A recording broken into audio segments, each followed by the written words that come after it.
یہ جو واقعہ سقیفہ بنو سعدہ کے اندر جو واقعہ ہوا، ایک چیز تو طے، اچھا مگر اس سے پہلے اسی سے ریلیٹڈ بھی ہے کہ جناب رسالت مآب صلی اللہ علیہ وآلہ وسلم حضرت ابو بکر کو سورہ برات کی کچھ آیات دے کے روانہ کرتے ہیں. بعد میں وہی آ جاتی ہے کہ یہ آپ یا آپ میں سے کوئی، مطلب ظاہر ہے وہ مقام من نیت ہے، وہ جناب علی علیہ السلام ہی وہ کریں گے.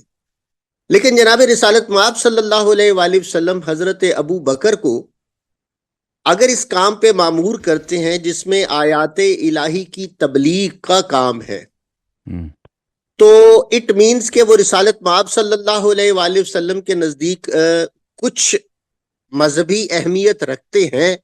اگر جناب رسالت مآب صلی اللہ علیہ وسلم کے نزدیک وہ مذہبی اہمیت ان کی نہ ہوتی تو آیات جو برات تھی ان کی تبلیغ کی وہ ان کو بالکل بھی دعوت نہ دیتے یا ان کو حکم نہ دیتے، کیونکہ یہ پیورلی ایک دین اسلام کا کام ہے جس میں کسی بھی ایسے شخص سے کام نہیں لیا جا سکتا جو ان کے نزدیک کفر کے درجے میں ہو.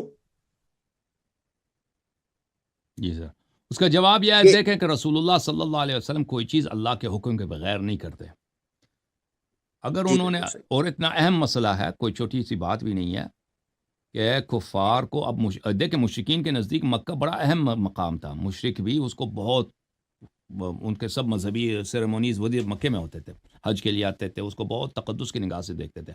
اب جو ہے ان کو کبھی مکہ نہیں آنے دیا جائے گا، یہ اعلان ہوگا. اور پھر ان کے پاس جو رسول صلی اللہ علیہ وسلم کے ساتھ جو معاہدے ہیں 3-4 مہینے تک، ہاں وہ ان کو رسول صلی اللہ علیہ وسلم وفا کریں گے. اس کے بعد ان سے اعلان براعت ہے کہ جہاں بھی مشرک ہوگا اس کو قتل کیا جائے گا. ٹھیک ہے نا؟ تو یہ بہت ہی امپورٹنٹ سوشل، پولیٹیکل اور ریلیجیس پروکلیمیشن ہے، اعلان ہے نبی صلی اللہ علیہ وسلم کی جانب سے مکے میں. تو اور یہ ایسے اہم چیز کو اللہ کے حکم کے بغیر رسول صلی اللہ علیہ وسلم نہیں کر سکتے. تو اللہ جب در حقیقت اللہ بھیج رہا ہے ابو بکر کو، ٹھیک ہے نا، اور اللہ تعالیٰ کو پتہ ہے کہ رسول صلی اللہ علیہ وآلہ وسلم کے بعد خلافت کے ساتھ کیا ہوگا. تو ہمارے نزدیک یہ یہی ہے کہ اللہ اور رسول صلی اللہ علیہ وآلہ وسلم نے جان بوجھ کر عمدن ابو بکر کو بھیجا ہے تاکہ مسلمانوں کو یہ بتایا جائے کہ یہ شخص اہلیت نہیں رکھتا کہ حتیٰ کفار کے لیے، کفار کے اپنے شہر میں قرآن کی کچھ آیات کی تلاوت کرے. ٹھیک ہے نا؟ اس کی اہلیت نہیں رکھتا، اور اس لیے اس کو عزل کیا.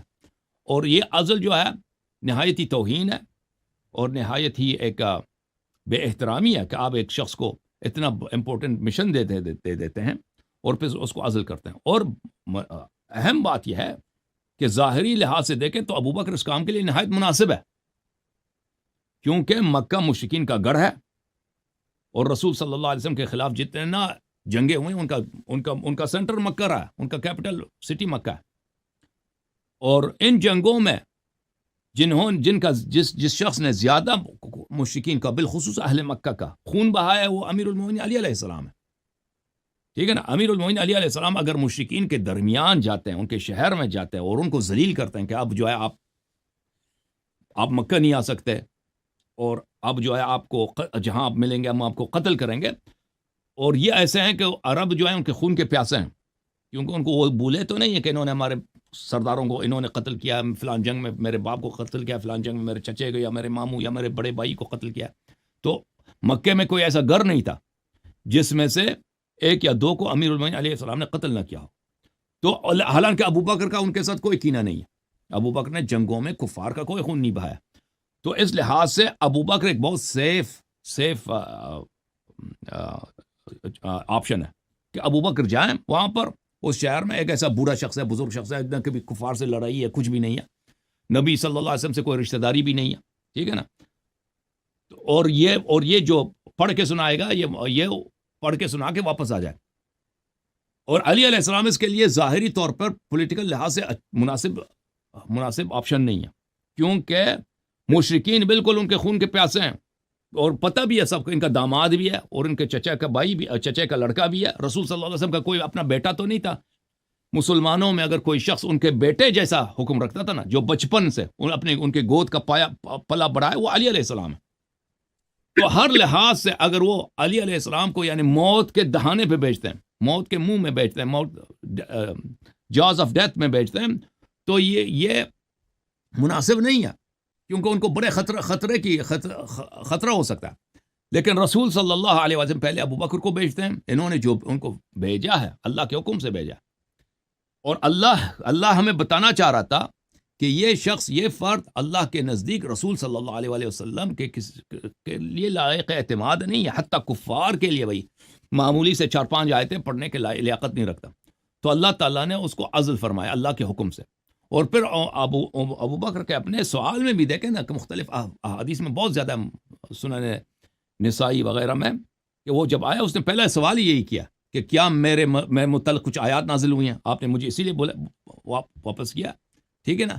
تو اس نے بھی اپنے متعلق اس کو ڈر تھا کہ بھئی میری اتنی بڑی بے عزتی ہوئی ہے. اور بعض روایت میں تو یہی ہے کہ وہ شخص بہت ہی یعنی اپنے لیے حد کے حرمت سمجھ کے واپس آیا تھا کہ میری حد کی حرمت ہوئی ہے.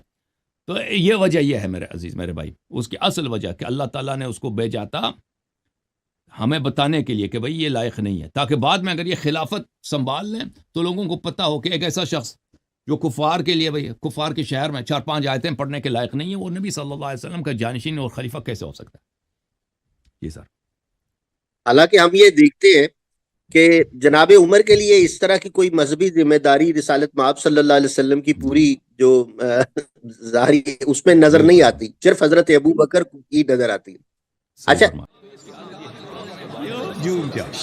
جوم جاؤ پرواز کرو، کیوں فخر سے سر اٹھا، کیونکہ اللہ تعالیٰ نے تمہیں انتخاب کیا، صراط حق پر صرف تم ہو، صراط ایمان پر صرف کیا، کیونکہ اللہ تعالیٰ نے تمہیں انتخاب کیا، صراط حق پر صرف تم ہو، صراط ایمان پر صرف